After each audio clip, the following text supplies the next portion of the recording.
ఇంకో మాట అంటాడు, నేనేదో లోకేష్ని కలిసినట్టు అర్ధరాత్రి పోయి మేమేం చేసినా బాజాప్తా చేస్తాం, బేజాప్తా చేయాల్సిన కర్మ మాకు లేదు. అయినా నాకు తెలియక అడుగుతా, లోకేష్ ఏమన్నా నీలెక్క అంతర్రాష్ట్ర దొంగనా? లోకేష్ ఏమన్నా నీలెక్క సంచులు మోసినోడా? లోకేష్ ఏమన్నా నీలక చదువు రానోడా? కలిస్తే తప్పేంది? ఒకవేళ కలవలేదు కలిస్తే తప్పేంది? అయినా నాకు తెలియక ఇంకో మాట అడుగుతా, పక్క రాష్ట్ర మంత్రి యువకుడు, నాతో డెఫినెట్గా సత్సంబంధాలు ఉన్నాయి, ఇద్దరం కూడా ఫ్రెండ్లీగా ఉంటాము, కలవలేదు కానీ కలిస్తే తప్పేంది? నాకు తెలియక అడుగుతా. అయినా మీ పెద్ద బాసు చంద్రబాబు కొడుకే కదా, నేను ఏదో గూండానో దావుద్ ఇబ్రాహింనో చీకట్లో కలిసినట్టు డైలాగులేంద్రా హౌలా? నేను అడిగింది ఏంది, నేను చెప్పింది ఏంది?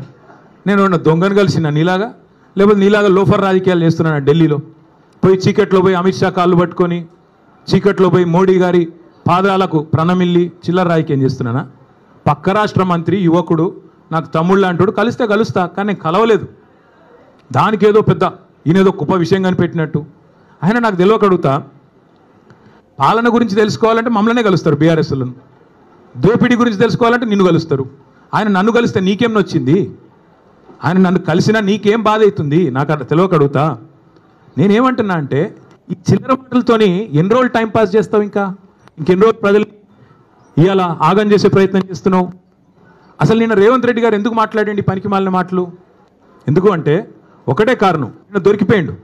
ఇందాక నేను చెప్పిన కదా, దొంగతనం చేయడం మళ్ళీ దొరికిపోవడం ఈయన స్పెషాలిటీ. 48 గంటల ముందు డైలాగులు కొట్టిండు, నేను రానే రాను. ఆంధ్ర వాళ్ళు మీటింగ్ పెట్టినారు, ఆంధ్ర ప్రభుత్వం వాళ్ళ చేతుల్లోనే కేంద్ర ప్రభుత్వం కూడా ఉంది, మరి నేను రాను.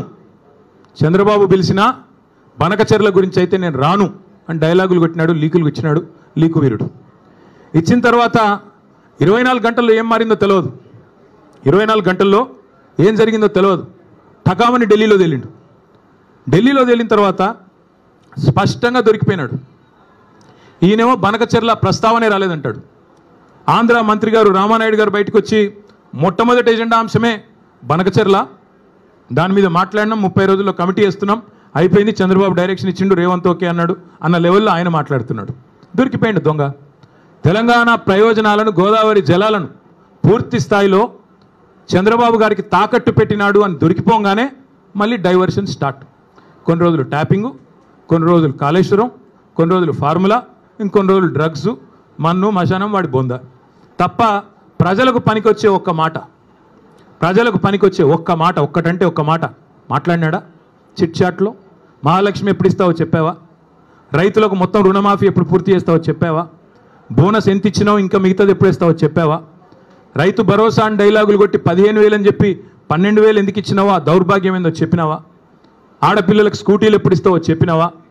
ముసలోళ్ళకి 4,000 పెన్షన్లు ఎప్పుడు ఇస్తావో చెప్పావా? ఇదేది చేత కాదు. కాబట్టి ఏం చేయాలి?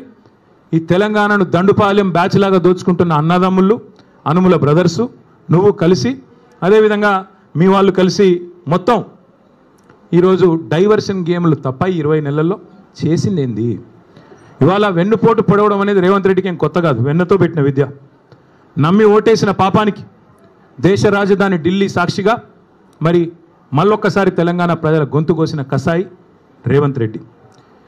నాడు నోట్ల కట్టలతో అడ్డంగా దొరికిండు, ఈరోజు ప్రజల నోట్లోనే మట్టి కొడతా ఉన్నాడు రేవంత్ రెడ్డి. త్యాగాలు, పోరాటాలు, బలిదానాలతో ఏర్పడ్డ ఈ తెలంగాణకి ఇట్లాంటి నికృష్టుడు ముఖ్యమంత్రిగా ఉండడం అనేది నిజంగా కూడా మనందరికీ అవమానం. కేసీఆర్ గారి ప్రభుత్వంలో 10 ఏళ్ళు ఇదే ఖమ్మం జిల్లాలో కానీ మిగతా ఉమ్మడి జిల్లాల్లో కానీ రైతు పొలంలో నీళ్లు ఉండాలి కానీ రైతు కళ్ళల్లో కన్నీళ్ళు ఉండకూడదని చెప్పి ఒక కమిట్మెంట్తో ఇక్కడ సీతారామ ప్రాజెక్ట్ కట్టినా, భక్త రామదాస్ కట్టినా, కాళేశ్వరం కట్టినా, పాలమూరు రంగారెడ్డి ఎత్తిపోతల పథకం కట్టినా, చెరువులు బాగు చేయడానికి మిషన్ కాకతీయ, ఇక్కడికి వచ్చేటప్పుడు కూడా లక్కారం చెరువు, అక్కడ పెద్ద ఆర్చ్ మీద రాస్తుంది మిషన్ కాకతీయ లక్కారం చెరువు అని.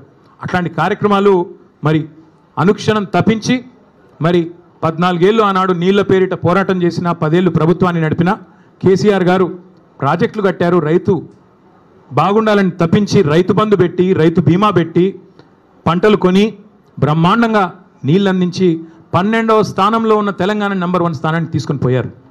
కానీ దాని గురించి కూడా నిన్న చిల్లర మాటలు ఢిల్లీలో మాట్లాడిండు రేవంత్ రెడ్డి. బాబు గారితో మరి జరిగిపోయిన దొంగ ఒప్పందం, చీకటి ఒప్పందం బయటపడంగానే కవర్ చేసుకోవడానికి కవర్ డ్రైవ్లు ఇవన్నీ. ఎక్స్ట్రా కవర్ డ్రైవ్లు డ్రగ్స్, కాళేశ్వరము, ట్యాపింగు, టూపింగు. అందుకే కుడిదిలో పడ్డ ఎలకలా కొట్టుకుంటా ఉన్నాడు. ఏం చేయాలో తెలియదు, దొరికిపోయిండు. అడ్డంగా దొరికిపోవడం కాబట్టి అడ్డదారులు ఎత్తుకుతా ఉన్నాడు. ఎజెండాలో ఫస్ట్ ఐటమ్ అని చెప్పాడు కదా, నేను కాదుగా చెప్పింది. ఎజెండాలో ఫస్ట్ ఐటమ్ అని నిమ్మల రామానాయుడు గారు, ఏపీ మంత్రి గారు చెప్పిన మాట వాస్తవం కాదా?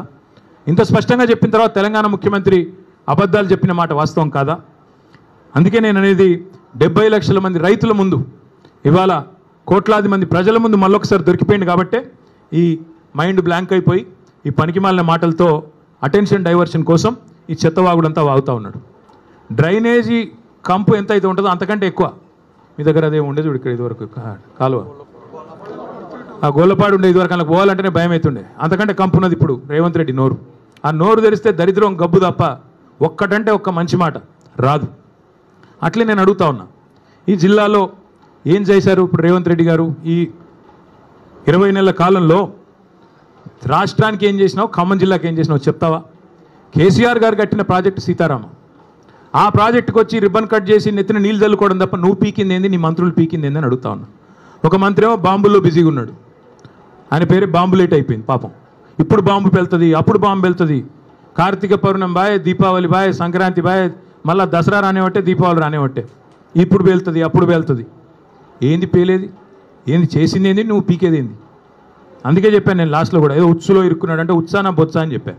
ఇప్పుడు కూడా మళ్ళీ అదే చెప్తా ఉన్నా, మీరు పీకేది ఏమీ లేదు. కాంగ్రెస్ వాళ్ళు 100% చెప్తున్నా, మిమ్మల్ని మాత్రం 420 హామీల విషయంలో ఫుట్బాల్ ఆడే బాధ్యత మాదే. ప్రధాన ప్రతిపక్షంగా రేవంత్ రెడ్డి కావచ్చు, పొంగులేటి కావచ్చు, వాళ్ళ అయ్య కావచ్చు, వాళ్ళ తాత కావచ్చు, ఫుట్బాల్ ఆడే బాధ్యత మాది. ఇదే ఖమ్మం జిల్లాలో మళ్ళీ బ్రహ్మాండమైన మెజారిటీతో తిరిగి గులాబీ జెండా రెపరెపలు ఆడుతుంది. ఇప్పటికే ఖమ్మం జిల్లా ప్రజలకి మోసం కూడా అర్థమైంది. నేను ఎందుకు ఇలా బాధ అంతా ఏంటి, ఇలా ఆక్రోశం ఏంటి? పొంగులేటి శ్రీనివాసరెడ్డి గారికి బ్రహ్మాండంగా ఈ ప్రభుత్వం వచ్చిన తర్వాత కొడంగల్ లిఫ్ట్ ఇరిగేషన్లో 4,000 కోట్ల రూపాయల ప్రాజెక్టులు ఇచ్చారు. అదేవిధంగా ఎంత అద్భుతమైన బంధం అంటే బడే బాయ్ చోటే బాయ్ బంధం, బీజేపీ కాంగ్రెస్ బంధం ఎంత దృఢమైన బంధం అంటే పొంగులేటి ఇంటి మీద ఈడీ రైడ్ అయ్యి సంవత్సరం అయింది ఇప్పుడు దగ్గర. ఇటు పొంగులేటి మాట్లాడాడు, అటు ఈడీ వాడు మాట్లాడాడు. ఇప్పటికి నేను 10 సార్లు అడిగా, ఏం దొరికిందయ్యా అంటే మీరు మీడియా వాళ్ళు వేశారు. మీరు పొంగులేటి ఇంట్లోకి నోట్ల కట్టలు కౌంట్ చేయడానికి మెషిన్లు పోతున్నాయని రాశారు, స్క్రోలింగ్లు, బ్రేకింగ్లు. మరి ఏమైంది? ఎవరు అడగరే? వస్తలేడా ఖమ్మానికి? అడగబుద్ధి అయితే లేదా? రాయరా? అడగరా? అట్లాగే అటు ఆయన ఈడీ ఆయన చెప్పడు, ఇటు ఈయన చెప్పడు, పొంగులేటి చెప్పడు. ఏం దొరికిందా అంటే ఎన్ని 100 కోట్లు దొరికినాయి, ఎక్కడ పోతున్నాయి ఇవన్నీ, ఎక్కడ పోతున్నాయో మాకు తెలుసు. నీళ్ళేమో చంద్రబాబుకు, నిధులేమో రాహుల్ గాంధీకి, తెలంగాణ ప్రజలకు మాత్రం బూడిద.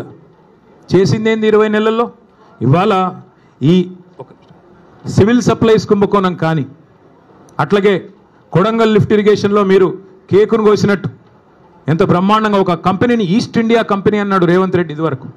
ఆ కంపెనీకే ఇవాళ కొడంగల్ లిఫ్ట్ ఇరిగేషన్ ఆయన సొంత కాన్స్టిట్యున్సీలో సగం, ఇంకో సగం పొంగులేటి శ్రీనివాసరెడ్డి గారికి. అట్లాగే మిస్ వరల్డ్ అని ఒక కాంటెస్ట్ పెట్టాడు ఈ అందగాడు.